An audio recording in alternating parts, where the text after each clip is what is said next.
When my daughter asked me to move in with her, she said it was to take better care of me. I believed her.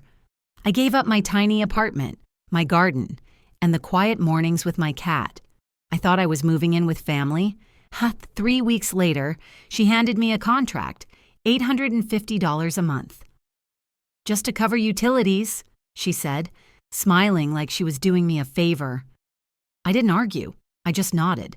Then I went to the attic, opened an old metal drawer, and found the one document that would make her regret ever handing me that piece of paper. My name is Linda Prescott. I'm 62 years old, and for the past 10 years, I've lived alone in a one-bedroom apartment on the edge of town.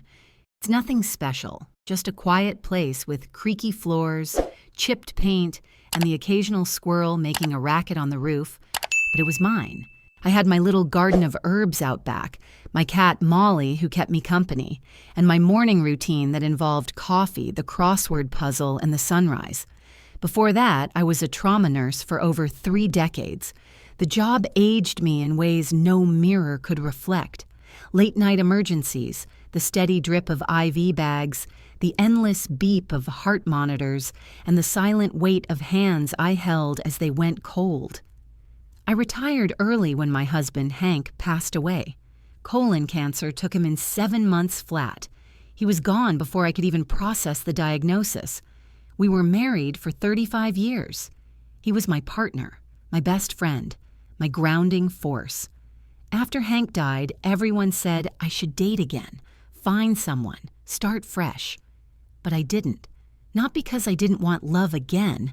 I just couldn't imagine splitting myself between someone new and the family I'd already built.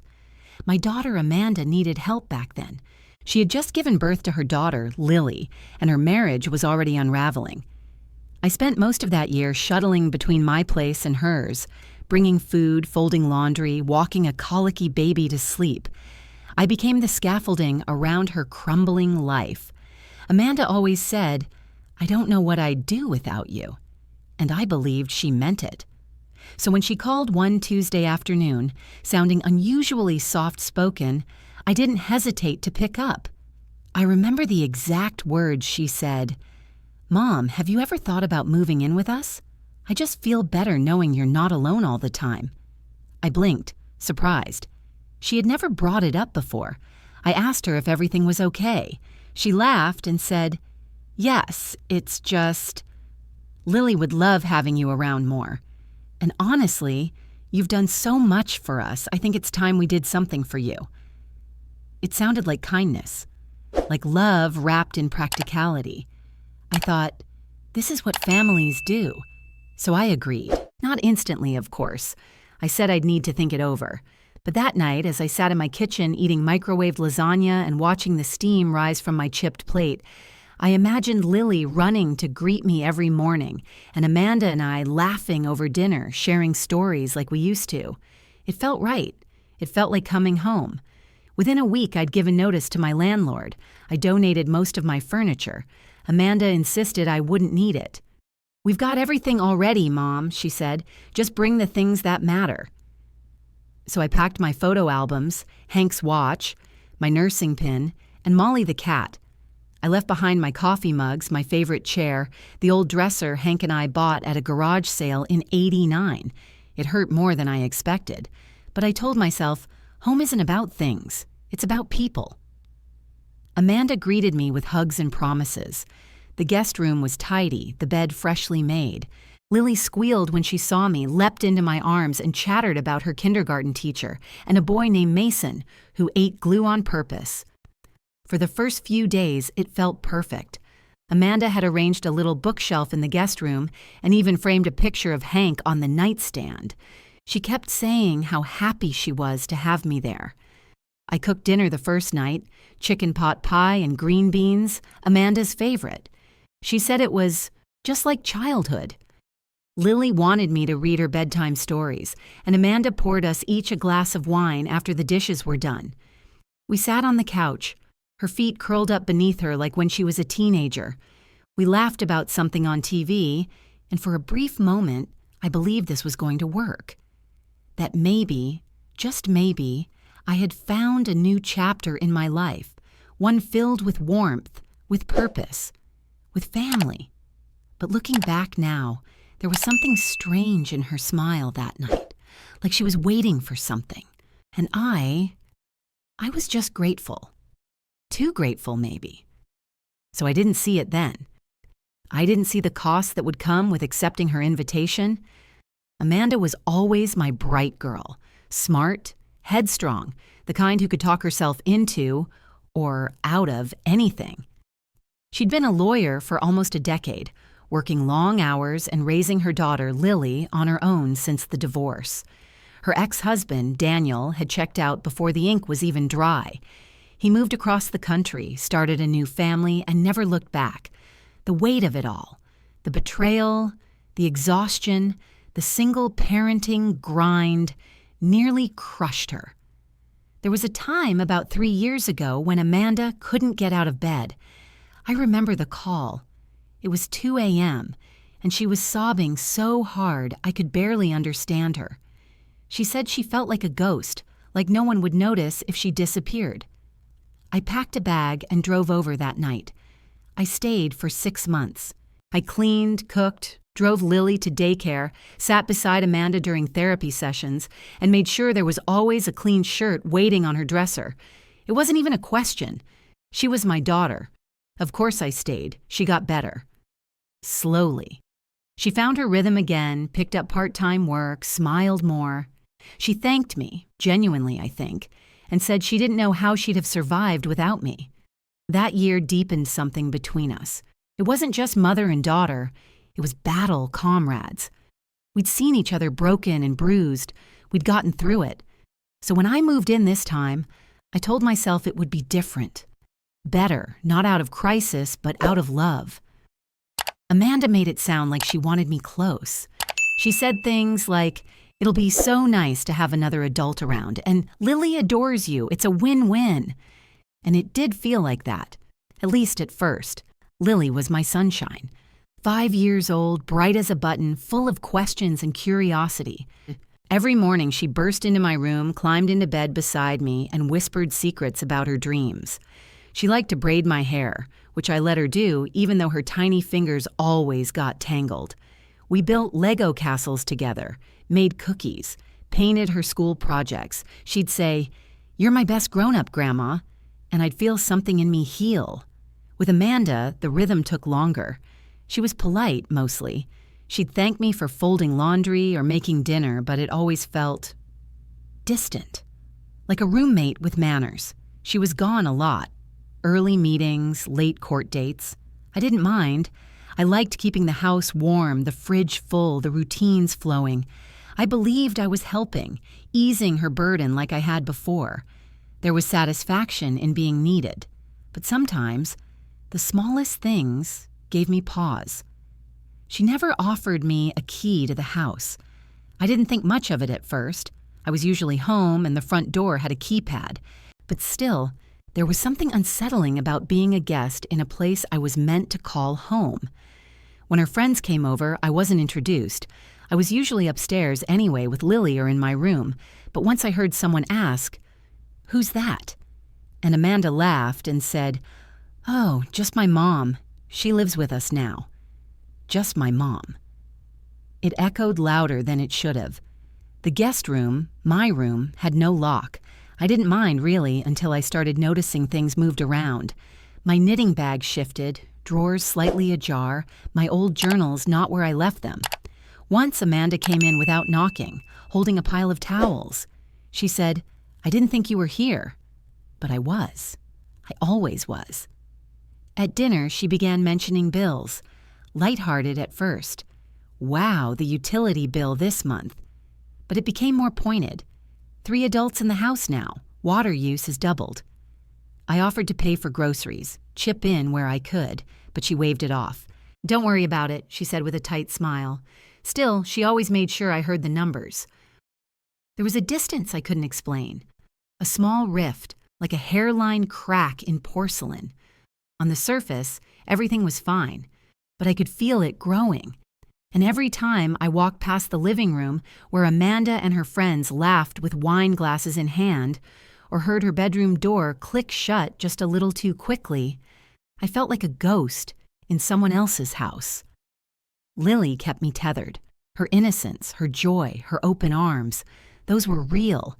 But with Amanda, I started to feel managed, like I was part of a system, a structure, something functional but not quite welcome.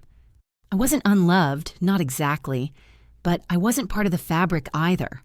I was sewn in, useful, visible, but always removable. It started with the door. My bedroom, guest room, as Amanda always called it, didn't have a proper lock. At first, it seemed like a non-issue. I trusted Amanda. But little things began to happen. She'd walk in without knocking, sometimes mid-sentence, as if my privacy didn't exist. Once I was changing clothes and she pushed the door open with a pile of folded laundry. No apology, just a startled, "Oh, I didn't think you'd be here." It stung more than it should have. Soon after, my room slowly began to shrink, not physically, but functionally. Boxes started to appear. At first, it was a few labeled Christmas and tax files. Then came Lily's old toys, Amanda's off-season wardrobe, even some kitchen gadgets she didn't have space for.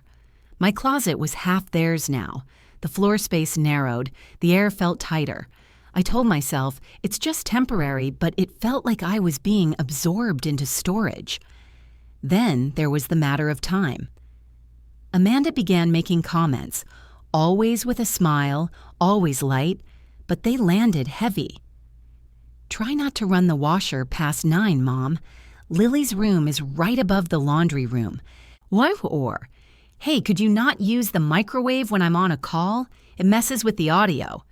Suddenly, I was checking the clock before boiling water. I rearranged my meals, my cleaning, my routines. Without realizing it, I was living around their schedule, like a tenant adapting to a landlord's rules. One Friday evening, Amanda hosted a dinner party. I found out when I came downstairs to the smell of roasted lamb and the sound of laughter. The dining table was set for 6, candles lit, wine glasses sparkling. I wasn't included. No plate, no place card, not even a mention. I stood at the stairwell in my socks, watching her friends sip and chat, while I quietly turned back upstairs. I ended up eating a peanut butter sandwich in my room with Molly curled at my feet. Later that night, I asked Amanda, gently, if she forgot to tell me about the dinner. She smiled, a little too tightly, and said, "Oh, it was just some people from work. I didn't think you'd be interested." Bah, then she added, almost teasing, "Besides, you've got your own little setup up there, don't you?" The next week, I overheard something that chilled me more than I cared to admit. Amanda was on the phone, pacing the hallway just outside my room. I could hear her voice clearly through the cracked door. "She's sweet, yeah, but she kind of acts like it's her house, like she forgets this isn't her place anymore." A pause, then a laugh. "I know, right?" I was like, "Mom, you do know this isn't free rent, yeah?" I froze. She wasn't joking. Or if she was, it was the kind of joke that revealed too much truth, the kind that strips the warmth out of a word like home. I sat on the edge of my bed for a long time after that, staring at the floor, the weight of those words pressing on my chest. I started noticing more after that, the way she always said, "my house," instead of "our home," the way she referred to me in front of Lily, "Grandma's just helping out for a while," or as if I were a seasonal guest, an extra. Sometimes Amanda would joke in front of friends or Lily, "Having Mom here is great. Free childcare, free housekeeper, what more could I ask for?" Always followed by a laugh. But the laugh never reached her eyes. And each time, I laughed too.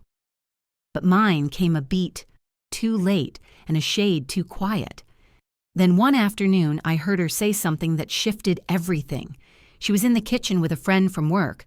I was in the hallway, just returning from the mailbox, and paused when I heard Amanda's voice drop to a conspiratorial tone. "She still thinks it's her place. Can you believe that?" she whispered. "It's like, I get it, she raised me here, but that was, 20 years ago? This is my house now. I'm just being nice." The friend chuckled. Amanda added, Honestly, I'm gonna have to start charging rent soon. Nothing's free, right? They laughed again. I stood frozen, keys in hand, heart hollow. That night I didn't sleep. Not because of the words, but because of what they confirmed. I wasn't part of this home. I was an arrangement, a convenience. And soon, I suspected, even that would come with a price tag. It happened on a Wednesday. I remember because I had just finished sweeping the back patio and was wiping my hands on my apron when Amanda came in, carrying a manila folder. She looked unusually formal, like she was about to pitch a client. Lily was at school. The house was quiet, and Amanda's heels clicked too sharply on the hardwood as she crossed the room. "Hey, Mom, do you have a minute?" she asked, with that overly practiced smile she reserved for courtrooms and uncomfortable conversations. "Of course," I said, brushing a strand of hair behind my ear. She gestured for me to sit at the dining table. My stomach tightened. She slid the folder toward me like it contained a birthday card. I opened it slowly. Inside was a printed agreement, neatly formatted, double-spaced with headers and bullet points. My name was listed as the occupant, Amanda as the homeowner. It outlined expectations, boundaries, and, highlighted in bold, a monthly contribution of $850. I blinked, then blinked again. "What is this?" I asked, even though I knew exactly what it was. Amanda exhaled, as if relieved I'd asked. "It's just a formal agreement, Mom, to keep things clear, boundaries and stuff. It's not personal." $850, I whispered, tracing the number with my finger like it might disappear. "You want me to pay you rent?" "Not rent," she corrected quickly. "Just a contribution for utilities, food, space. It's only fair. We're all adults here." I stared at her. "Amanda, I gave up my apartment. I gave away my furniture. You told me you wanted me here." "I do," she said, folding her arms. "But things have changed. We've been reviewing our finances, and honestly, we just can't carry the full load anymore. It's not just about love, Mom. It's about logistics." "Logistics," I repeated, the word turning sour in my mouth. She softened her voice, as if that would make the pill easier to swallow. "Mom, you're not working. You're retired. You still get your pension, right? We're not asking for much. Just what's reasonable." Reasonable. I looked at her face and tried to find the girl I used to tuck in every night, the one who cried when she lost her first tooth, who called me from college every Sunday just to hear my voice. But she was gone, replaced by a woman who saw me as a line item on a spreadsheet. "Amanda," I said slowly, carefully, "do you really think I'm a burden?" She frowned. "That's not what I said." "But it's what you meant." She didn't answer. The silence sat between us like a third person at the table, heavy and watchful. I pushed the folder back toward her. "I wash your dishes. I clean your house. I take care of Lily. I haven't asked for a thing." "That's not true," she snapped, her voice suddenly sharp. "You've asked for space, for quiet, for privacy. This is our home, Mom. You're not the only one living here." I flinched. I didn't realize I was intruding. Amanda rolled her eyes. "Don't be dramatic." "I'm trying to understand," I said, my voice cracking despite my best effort to keep it steady. "Do you want me here, or do you want my money?" She hesitated for a second too long. Then calmly she said, "It's both. You can't live somewhere for free, Mom. Not anymore. We all have to contribute." I stood up slowly, my knees stiff, my heart pounding like it wanted to escape. "Contribute," I murmured, "like a tenant or a roommate, not like a mother." She didn't deny it. She just gathered the papers and said, "Think about it. No rush." I walked upstairs in silence, past the smiling photos on the walls, past Lily's crayon drawings, past the hall closet where my coat now hung behind everyone else's. My room was dim when I entered, the late afternoon light slanting through the blinds.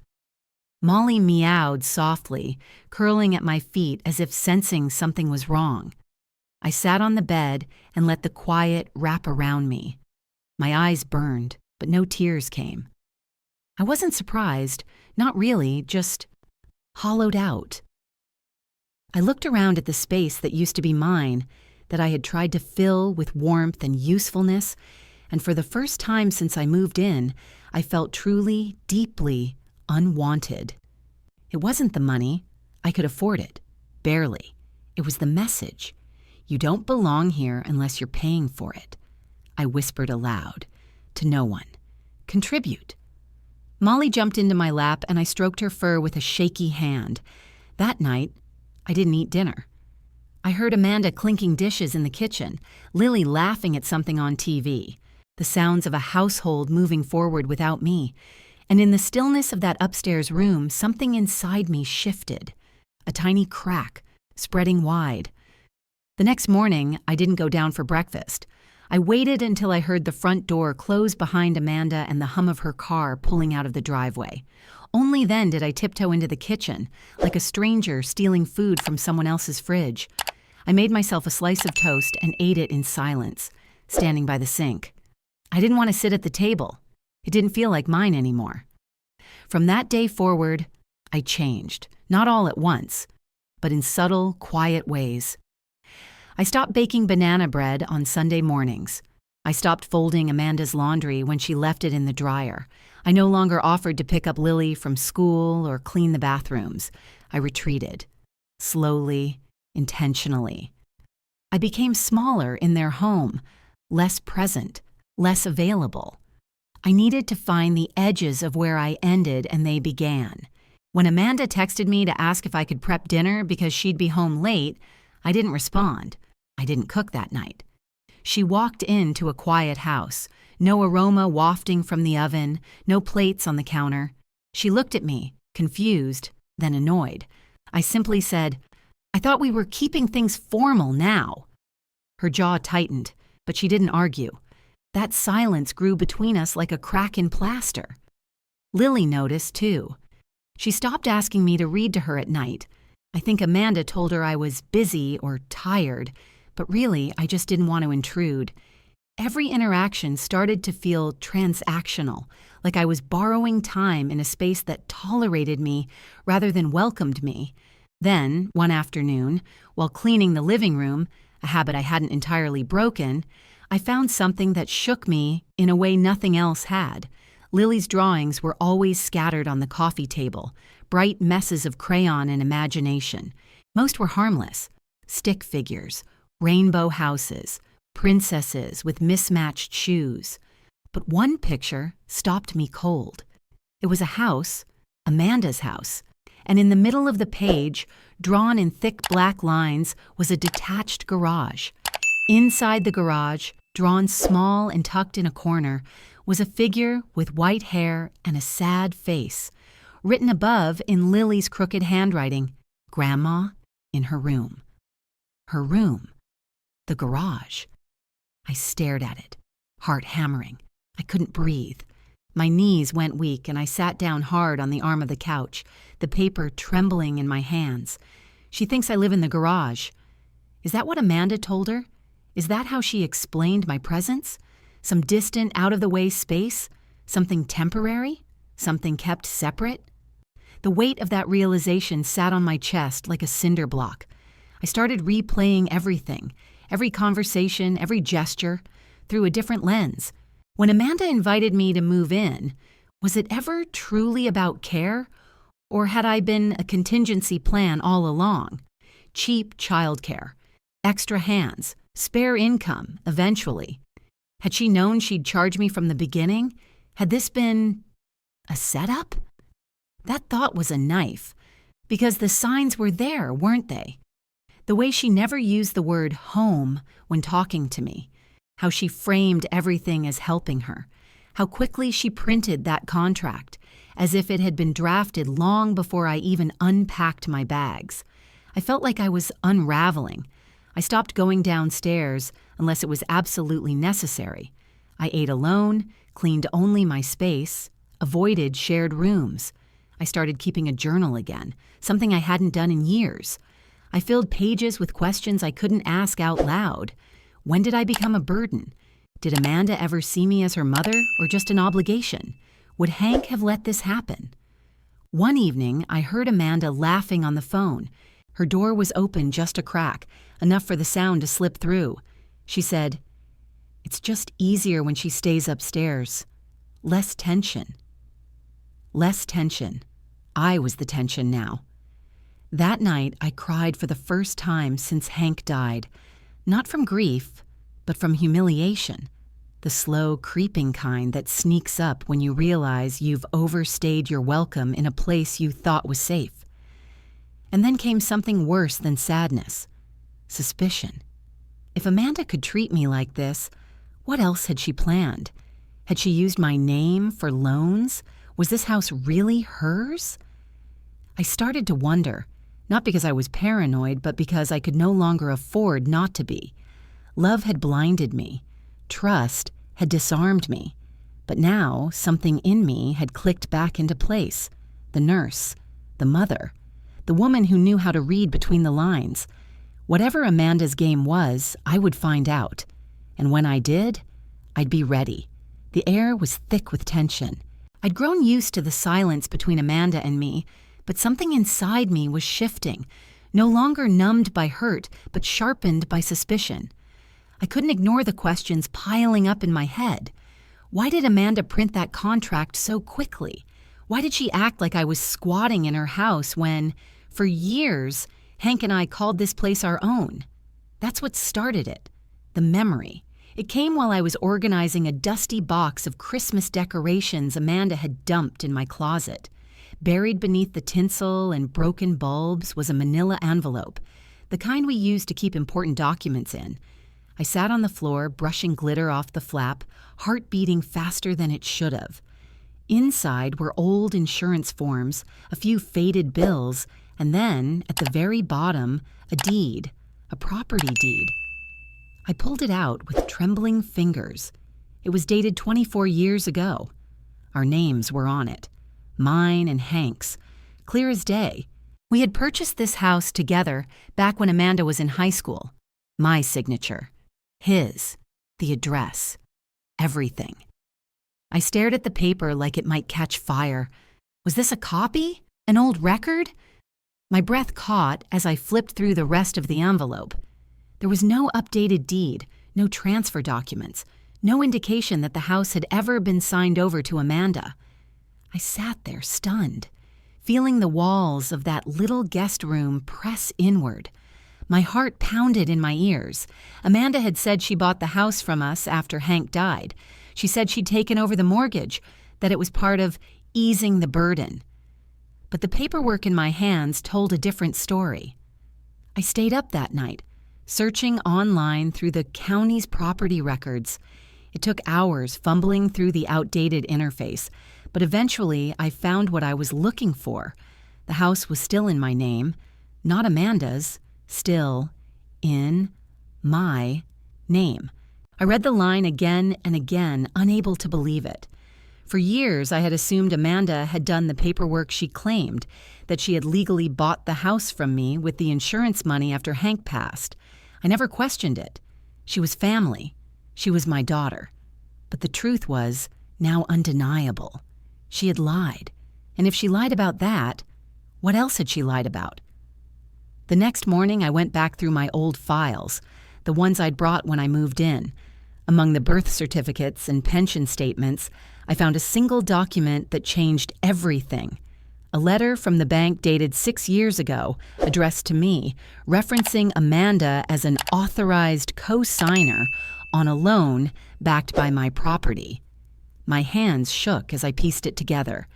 Amanda had used the house as collateral, without transferring ownership, without asking.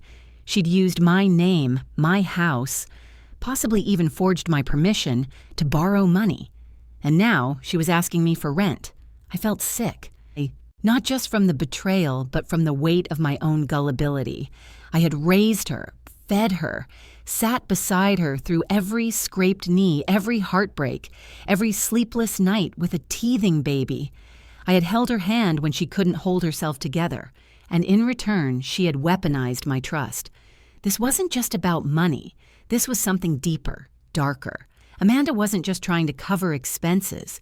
She was trying to rewrite the story, to turn the house of her childhood into a transactional space where love had a price tag and history could be erased with a contract. But she forgot something. I may have softened with age, but I wasn't fragile. I was a nurse for 32 years. I'd comforted dying men and women, held pressure on gaping wounds, talked suicidal teens off the edge. I'd looked death in the face more times than I could count, and never flinched. So I wouldn't flinch now. That afternoon, while Amanda was out, I made copies of every document. I labeled them, scanned them into my email, backed them up to a flash drive I tucked deep into the bottom of my sock drawer. I wasn't sure what I'd do yet, but I knew I needed to prepare. No more blind trust, no more quiet compliance. Amanda thought I was just an old woman with a fading memory and nowhere to go. She thought she could box me into a corner, treat me like a guest in the home I once built, and call it contributing. But what she didn't know, what she would soon find out, is that I had never left the foundation. She was standing on my floor. The next morning, I called George Hathaway. He'd been our family attorney for decades, a quiet, steady man with thick glasses and a voice that never rose above a whisper. He handled Hank's will, helped us buy this house, and once gave Amanda advice when she thought about starting her own firm. I hadn't spoken to him in years, but his number was still scribbled inside my old address book, tucked between dog-eared pages filled with birthdays and casseroles. When I called, he remembered me immediately. "Linda," he said warmly. "Still gardening, I hope?" "Not lately," I said, voice low. "I need to ask you something. Off the record for now." I didn't go into details, just told him I had questions about property ownership and potential misuse. He agreed to look into the matter. Later that day, we met discreetly at a small cafe across town. I brought the deed, the bank letter, and everything I had printed from the county's website. George took one look at the paperwork and frowned. "She never filed a transfer of ownership," he said. "You're still the legal title holder." I nodded. I suspected as much. But there's more. I handed him the letter from the bank. He read it carefully, lips tightening. This is concerning, Linda. If Amanda used your property as collateral without your consent, we're dealing with potential fraud." "I never signed anything," I said. "Not once." He glanced over the papers again. "Then she may have forged your signature or misrepresented her authority." My stomach turned. "Can you find out what kind of loans she took out?" I asked. "What she used the house for?" George promised to dig deeper. By the end of the week, I had my answer. Amanda had taken out 2 sizable personal loans over the past 4 years. One for $25,000, another for $40,000. Both listed my home address as the collateral property. Both were under her name, but the paperwork implied shared ownership, something that legally didn't exist. "She's leveraged your house as an asset," George explained gently. "If she defaults, the creditors may come after the property, even though it's still legally yours." My mouth went dry. Can she do that? She shouldn't have, but she did. And if they believe her story, you might have a fight on your hands. I sat there for a long time, staring at the steam rising from my untouched tea. This wasn't just betrayal. This was erasure. Amanda wasn't just using me. She was slowly rewriting the narrative of who owned what, who built what, who mattered. And then came the final cut. One afternoon, Lily and I were playing with her dolls in the living room. She was lining them up for a pretend tea party when she looked up at me and said, so innocently it almost broke me, "Mommy says this house will be mine someday." I paused. "Oh?" She nodded. "Because you're getting really old and old people don't need houses." I stared at her, trying not to let my face show what was happening inside me. She said one day I'll have a pink room and a playhouse in the yard. I forced a smile. "That sounds nice, sweetheart." "Yeah," she said, pouring imaginary tea into a plastic cup. "Mommy says this house is ours now. Yours is the one in the pictures." In the pictures. The past. I watched her tiny hands move so freely, unaware of the storm swirling around us. Amanda hadn't just used me financially, she had erased me from the story. In her version, I was a ghost, a placeholder, a stepping stone, and now she was planting that version in Lily's mind, too. That night, I pulled out Hank's old box from the closet. Inside were letters, documents, and a yellowed photo of us standing in front of this house the day we bought it. I held that picture for a long time, tears finally coming. We had worked so hard, sacrificed so much. And now, our legacy was being manipulated, not by strangers, but by our own daughter. But I wasn't done. I scanned every document. I uploaded them to a secure drive. I wrote a timeline. I filed George's findings. And then I started drafting my own letter, not to Amanda, but to myself. A declaration, a reminder. This is still my home, and I would decide what happened next. I thought I had uncovered the worst of it, but there was more. George called me again, this time with a tone that was less professional and more personal. "Linda," he said quietly, "I wasn't sure I should share this, but your daughter's financial records, there's something else." He'd found an email thread between Amanda and a real estate broker. She had been inquiring about the current market value of the house, not in general terms, specifically, if the property were to go up for sale within the next 6 months. 6 months. She'd written that 3 weeks after I moved in. I could hardly breathe. George continued, "There's also this." He forwarded me another document, an application to a private assisted living facility on the edge of town. It listed my full name, birth date, and a note from Amanda that read, "My mother is beginning to require more care. Looking to transition her before end of year." The end of the year. It was May. That's when I remembered the brochure. A glossy pamphlet I'd found on the kitchen counter 2 weeks earlier, half tucked beneath a stack of unopened mail. I hadn't thought much of it at the time, just assumed it was one of those unsolicited mailers. But now I saw it clearly. She had a plan, and I wasn't part of it. I sat alone in my room that evening, staring at the walls that had once made me feel safe. Amanda's words from weeks ago rang in my ears again. "It's just a contribution. We all need to pull our weight." It wasn't about fairness, it was about preparation. She wasn't asking for rent.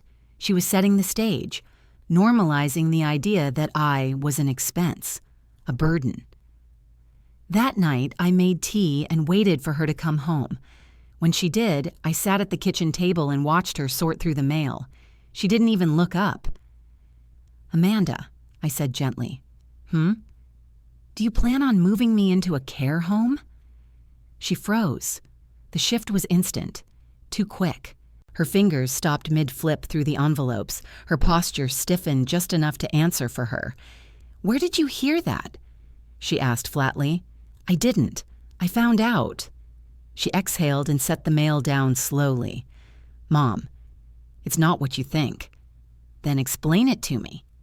Her voice turned calculated, soft but distant. "You've said yourself that stairs are hard. You get tired more easily. I thought maybe, long term, it might be a better fit." "Better for who?" I asked. She didn't answer. Then she said something that cracked something deep inside me. "I've spent my whole life adjusting around you. First as a kid, then when Dad died, then when I got divorced. I've done my part. You raised me, sure, but I didn't ask for that. I don't owe you anything." I felt like I'd been slapped. "You think being your mother was a transaction?" I asked quietly.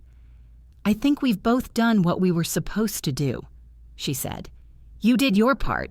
Now I'm doing mine." Her eyes were calm, cold. I didn't recognize her anymore.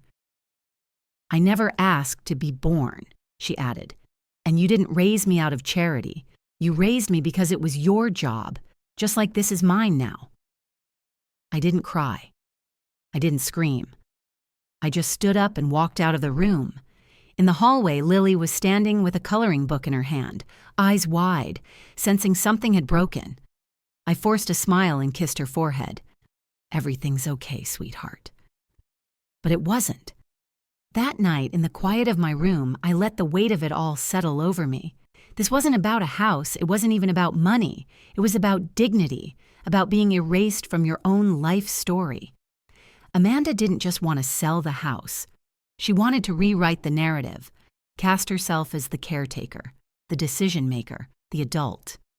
I was the loose end, the complication, the part of the story that didn't fit neatly in the version she wanted to tell. But I wasn't going to disappear quietly. No, I had spent my whole life showing up for people, healing wounds, holding space, being the glue. But now I would be the mirror. I would show Amanda exactly what she had become, not with rage, not with guilt, with action, with truth. The plan came together slowly, quietly, like a storm gathering off the coast. I didn't tell anyone, not George, not Lily, not even Molly, though she seemed to sense the change in me, curling closer at night and watching me with solemn eyes. I started by calling a woman named Cheryl. We'd met once, years ago, at a community fundraiser for a shelter that supported women and children escaping domestic violence. She ran a nonprofit called Haven Hearth, a small organization that helped displaced women find transitional housing. I remembered her passion, her honesty, the way she once said, "A house is only a home when someone feels safe inside it." I called her on a Tuesday. "Cheryl, it's Linda Prescott. I have a house, and I want to give it to someone who truly needs it." There was a pause on the other end. "I'm sorry, did you say give?" "Yes," I said. "Free and clear, no sale, no conditions. I just want it to go to someone who'll treasure it, someone who's never had a place to belong." We met 2 days later in a quiet corner of a park, away from curious eyes. I handed her copies of the deed, the loan history, everything Amanda had tried to bury. She listened without interrupting. When I finished, her eyes glistened. "Are you sure?" she asked softly. "I've never been more sure." I didn't tell her the full story. I didn't need to. She saw it in my face, the ache, the betrayal, the clarity. From there, things moved quickly. George helped file the paperwork discreetly, using legal channels Amanda wouldn't see. We kept everything airtight. The house would officially transfer to Haven Hearth on the first day of the next month. No loopholes, no second chances. I still remember the day I stood in the kitchen, hands trembling as I placed the signed documents into a fireproof envelope.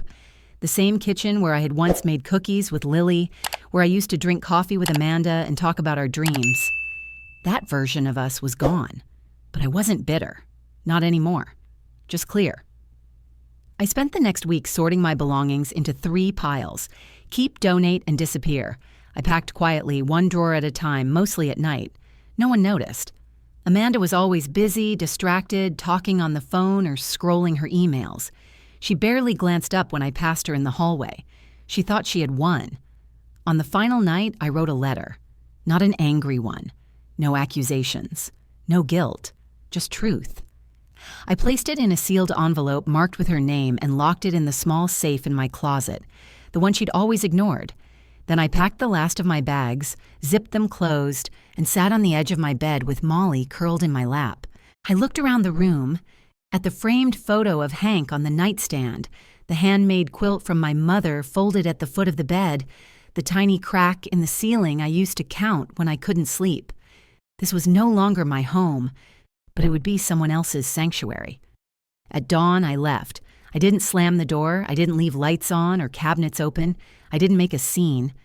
I just walked out with my bags and a quiet kind of peace. I took a cab to the bus station, boarded a Greyhound heading north, and didn't look back. Amanda wouldn't know I was gone until late afternoon, and by the time she opened the safe and found the letter, it would be too late to undo anything. She'd read it in the quiet, maybe sitting on the couch where we used to share wine and old memories. She'd read the lines I wrote carefully, thoughtfully, in my own handwriting. Amanda. This house was never a gift for you to take. It was a home built by love, sweat, and sacrifice. Your father and I poured our lives into these walls, not for profit, but for permanence. You saw it as leverage. I saw it as legacy. You once told me you owed me nothing, and I agree. I raised you out of love, not for repayment. But understand this, I owe myself something too, a voice, a choice, a boundary. This house now belongs to women who've never had one. May they find more kindness here than I did. Mom. That evening I cooked dinner. Not just dinner, a dinner. Roast chicken with lemon and rosemary, garlic mashed potatoes, glazed carrots, warm dinner rolls from scratch, and Amanda's favorite, peach cobbler, bubbling under a golden crust.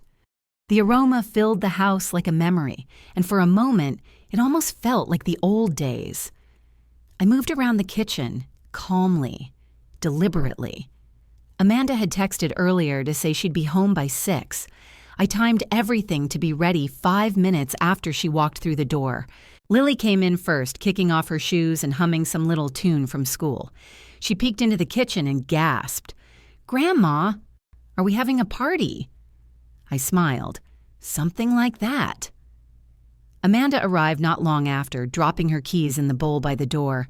She paused when she saw the table, set with cloth napkins, the good plates, even candles. Her brows lifted. "Wow, this is fancy." "I thought we could have a nice meal together," I said. "Just the 3 of us." She tilted her head, suspicious but intrigued.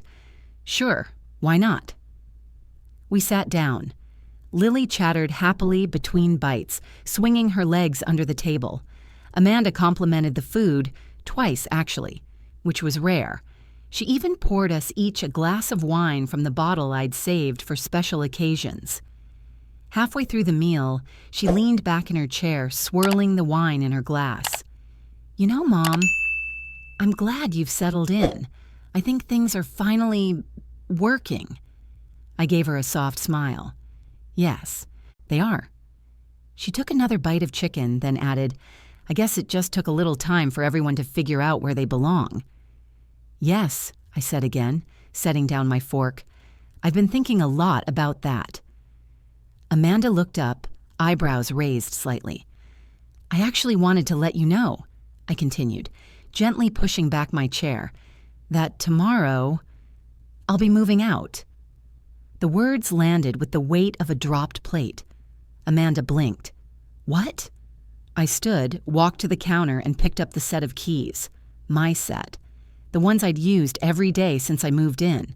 I placed them in the center of the table. She stared at them, stunned. "You're leaving?" I nodded. "I already packed." Amanda gave a breathy laugh, more scoff than surprise. "Wow, I didn't think you had it in you." "I didn't at first," I admitted, "but I do now." She crossed her arms, posture stiffening. "So what? Gonna run back to that little apartment of yours?" "No, I have somewhere else in mind." There was a pause. She tilted her head again, but this time the smile didn't reach her eyes. "Well, I guess you finally understand who the homeowner is around here." I looked at her for a long moment, taking in her smug certainty, the ease with which she said it. Then I simply replied, "Yes, I do." The rest of the dinner was quiet.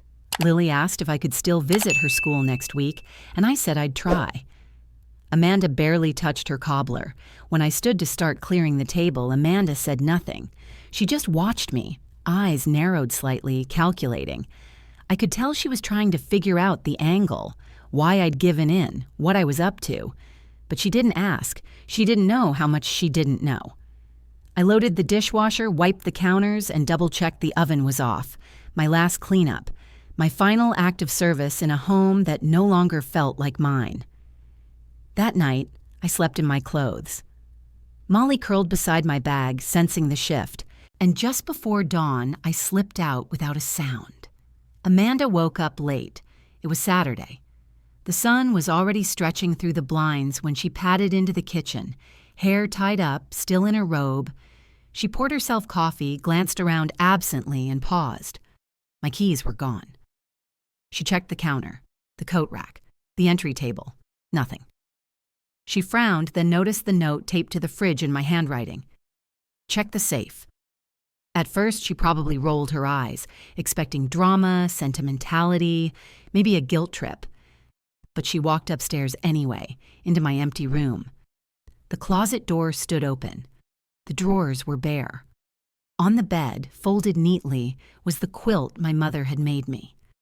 I hadn't taken it. I didn't need it anymore. She opened the small safe. Inside, a sealed envelope marked Amanda, and a second, larger one marked with George Hathaway's letterhead, our family lawyer. Her fingers trembled slightly as she opened the legal envelope first. It was short. To the point. Notice of property transfer. Effective immediately, the property located at 214 Maplewood Lane has been transferred to Haven Hearth Shelter for Women and Children. There were signatures, dates, stamps, irrefutable proof that the home she believed she owned, the one she leveraged, planned to sell, had used as leverage, was gone. No loophole, no fallback, no mother to argue with. She dropped the page like it had burned her, scrambling to open the second envelope. My letter was handwritten, each word carefully chosen. Amanda, you once told me you didn't owe me anything, and you were right. You don't. I raised you because I wanted to, because love isn't a loan to be repaid. It's a gift freely given. But somewhere along the way, I forgot that I owe something to myself, too. I let that go for years. My peace, my pride, my place in this world, thinking it was enough to be needed, to be useful, to be tolerated. I thought love was sacrifice. But love without respect is not love. It's survival. You made it clear that this house was no longer my home, that I was no longer a part of the story. So I gave it away to women who truly understand what it means to have nowhere else to go. You were right about one thing. Nothing is free. This gift cost me everything. But I finally decided to give it to someone who sees it for what it is, a home, not a transaction. You don't owe me anything, Amanda, and now I owe you nothing in return. Mom. She didn't cry. Not then. At first, Amanda stormed through the house, slamming doors, calling my phone again and again, but it went straight to voicemail. She left 5 messages in an hour, each angrier than the last. Demands, accusations, denials. This is insane. You can't do this. This is my house. She contacted George next. He was polite but firm. The deed was filed. The transfer was legal. The paperwork had been in place for weeks. Amanda collapsed into the couch, the silence of the house louder than it had ever been. Lily wandered into the room, hair tousled, rubbing her eyes. "Where's Grandma?" Amanda opened her mouth but said nothing, because for the first time, there was no script, no way to spin it, no one left to absorb the blame. Just an empty guest room, a signed document, a letter she couldn't refute, and the undeniable truth that her mother, soft-spoken, ever-giving, endlessly patient, had walked out with her head high and left behind not revenge, but clarity. Amanda didn't sleep that night. She stayed up pacing, calling every number she could think of. My old friends, distant cousins, the hairdresser I hadn't seen in months. No one knew where I had gone, or if they did, they weren't saying. By sunrise, her voicemail to me had shifted from rage to desperation. "Mom, just call me back, please. We can talk about this. You didn't have to do it like this." But my phone remained off, my location unknown. She drove to George's office, demanding answers. He told her everything had been done properly, ethically, legally. There was nothing left to contest. The house was no longer hers, or mine. It now belonged to a nonprofit that had already started preparing it for renovation. Within a week, the furniture would be removed and new walls painted. The bedrooms would become safe havens for women who had been bruised by life, but not broken. Amanda returned home to find the house colder than she remembered. Lily noticed it too. She wandered the halls with her stuffed giraffe in hand, peeking into the guest room again and again. "When is Grandma coming back?" she asked at breakfast. Amanda looked down, suddenly fascinated by her coffee. Grandma had to go away for a while. But why? She just needed a break. Lily blinked. "From me?" "No, sweetheart. From everything." That answer didn't sit right. Not for a 5-year-old who used to begin every day with a leap into her grandmother's bed and end it with a bedtime story from the same gentle voice. Over the next few days, Lily began acting out. She refused to eat dinner unless it was Grandma's chicken. She threw tantrums when Amanda tried to brush her hair. She locked herself in the bathroom and cried, whispering, "Grandma didn't even say goodbye." Amanda tried to hold firm, to redirect, to bribe with toys and ice cream. But it didn't work, not this time. Not when the hole left behind was too personal to patch with plastic. Then came the real fallout. Friends Amanda had once bragged to about the house, about managing the space, about keeping her mom comfortable, began to hear whispers. Cheryl from Haven Hearth was well connected in the community. She didn't spread gossip, but word got around. People began to ask questions. Did Amanda really evict her own mother? Did she really forge financial documents? Did she try to put her in a home just to sell the place? The invitation stopped. The clients paused. The glances at Lily's school drop-offs grew longer, more curious. Reputation, once Amanda's prized possession, now cracked in places she couldn't control. And there was nothing she could do. She scoured the internet, searched bus stations, called hotels and senior centers, but I was gone. Not in hiding, just gone. As if I'd been a ghost all along. A fixture in her home, quietly erased, now suddenly missed in every room. The dishes stayed in the sink longer. The mail piled up. The cobbler Amanda tried to bake came out burnt. Lily grew quieter. One night, Amanda opened the closet and found the old quilt folded neatly on the top shelf. She pulled it down and buried her face in it, the scent of lavender and linen releasing memories she couldn't contain. She sat on the bed, letters still folded in her lap, and finally cried, not just from guilt, but from loss. Not just of a person, but of a history. One she'd tried to rewrite, only to discover it couldn't be edited without consequences. My disappearance wasn't an act of revenge. It was a boundary, one that echoed louder than any confrontation ever could.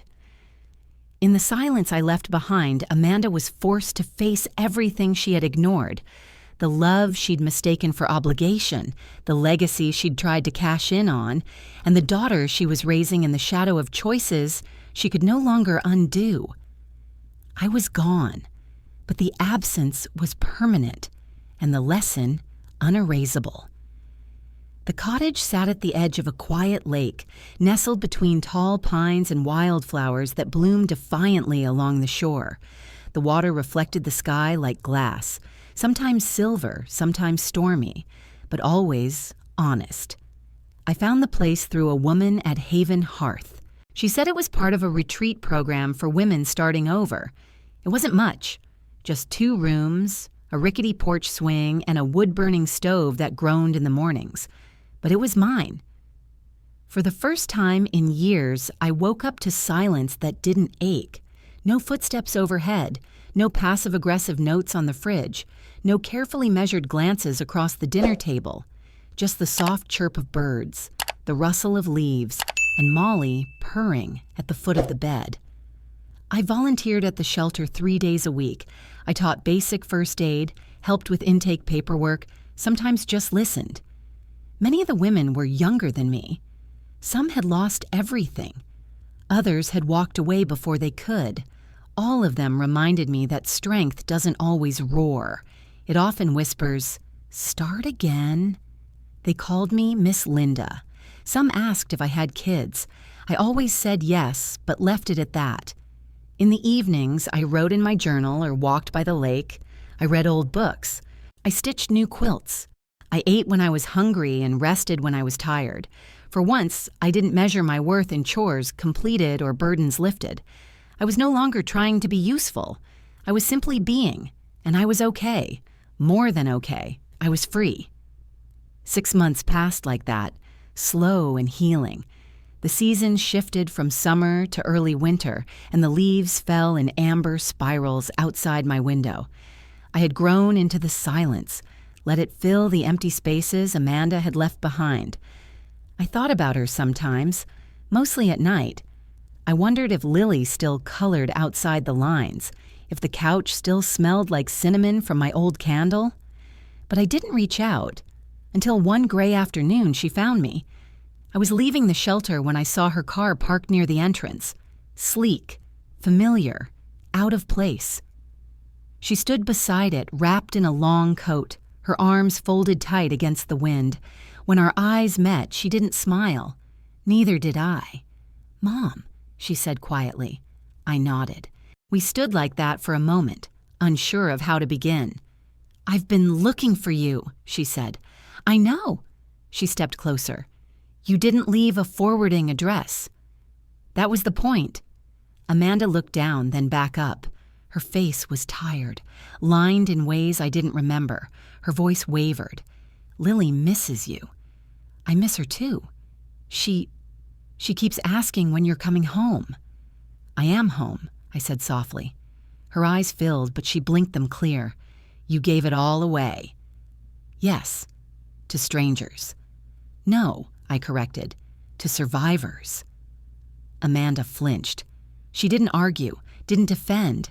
She just stood there, letting the wind push strands of hair across her face. "I thought if I gave enough, you'd finally see me," she said. "Not as a child, not as a burden. And I thought if I gave enough, you'd finally love me back." We stood there, each holding pieces of a broken mirror, seeing our reflections for the first time. "I'm sorry," she whispered. I didn't say it back. Not because I didn't mean it, but because the wound was no longer bleeding. It had scarred. And forgiveness, real forgiveness, needed time, space, honesty. "I needed to find myself again," I said, "and I did." She nodded. "I can see that." I reached into my bag and pulled out an envelope. "For Lily," I said. "Letters, stories, recipes, things I want her to have." Amanda took it, holding it like glass. "I'll tell her," she said, "that you're okay. Tell her I love her," I added. "Always." She hesitated, then asked, "Will I see you again?" "Maybe," I said. "If it's honest, if it's real." She left without another word. I stood there long after her car disappeared down the road, my breath fogging the air. Then I turned back toward the shelter, toward the life I had built, not from obligation but from intention, not from sacrifice but from strength. Some wounds don't bleed. They echo, in silence. In the way you flinch when someone says, "You're lucky to have a roof," in how you hesitate before opening your mouth at family dinners, unsure if your voice still matters. For a long time, I confused love with erasure. I believed if I gave enough, my time, my energy, my space, then eventually someone would see me, recognize me, choose me. I was wrong. Love, real love, doesn't ask you to vanish. It doesn't come with contracts or conditions disguised as care. It doesn't silence your needs in the name of peace. I used to think motherhood meant unconditional giving. That being a good mother was about sacrifice, about staying, about biting your tongue when the child you raised looks you in the eye and calls your presence inconvenient. But love isn't measured by how much you endure. It's measured by how well you honor your own worth, especially when others don't. I learned that lesson late, in a lakeside cottage, with no one around but a cat and my own breath. And yet, somehow, it was right on time. At Haven Hearth, we host a monthly gathering, a chance for women to speak, share, breathe without being interrupted. We call it reclaiming the mic. I resisted speaking for a long time. I told myself I was there to listen, to hold space for others. But one chilly evening, they asked me to open. So I stepped onto the tiny stage in the community center, heart pounding like it hadn't since the day I gave birth to Amanda. The room was full. Survivors, advocates, volunteers, women who had been discarded and women who had refused to stay discarded. Women who, like me, had once believed that love meant staying silent. I cleared my throat, the mic squeaking slightly. "My name is Linda Prescott," I began, "and I used to believe that being a mother meant giving everything, without condition, without complaint, without boundaries. I believed the more I gave, the more valuable I became." A hush fell over the crowd. "But I've learned something," I continued, steady now. "Love without boundaries isn't love. It's servitude. And mothers, especially mothers, are not built to be invisible." I told them my story, not all the details, just enough to paint the shape of it. The house, the daughter, the erasure. The day I left, the day I realized that reclaiming my voice didn't mean I stopped loving, it meant I started loving better. "Many of us," I said, "were taught that the most virtuous thing a woman can do is disappear, shrink, adapt, make room." I looked around the room. So many faces nodding, some tearful, some angry. Well, I'm here to tell you, you're not here to decorate someone else's life. You are the foundation. You are not a guest. You are not extra. You are not a parasite. You are the root. The applause started slowly. A few hands, then more. Then the room erupted. Not just for me, but for themselves, for all the women who had ever questioned their place, for the grandmothers living in basements, the mothers treated like nannies, the daughters who became servants to their own children's comfort. Afterward, one of the women approached me, tears streaking her cheeks. "Your words felt like a mirror," she said. "I thought I was crazy for wanting space, for needing respect." "You're not crazy," I told her. "You're worthy. And so am I." That's the legacy I want to leave. Not a house, not a photo album, not a birthday card left unopened, but truth, permission, a model of what it looks like when a woman says, "Enough." 6 months became a year, then 2. Amanda sent cards on my birthday. Lily sent drawings. Sometimes I wrote back, sometimes I didn't. Boundaries don't erase love. They teach it how to show up correctly. I don't know if Amanda ever forgave me. I don't know if I forgave her, but I forgave myself for staying too long, for giving too much, for not walking away when I knew better. And that, for me, is where the healing began.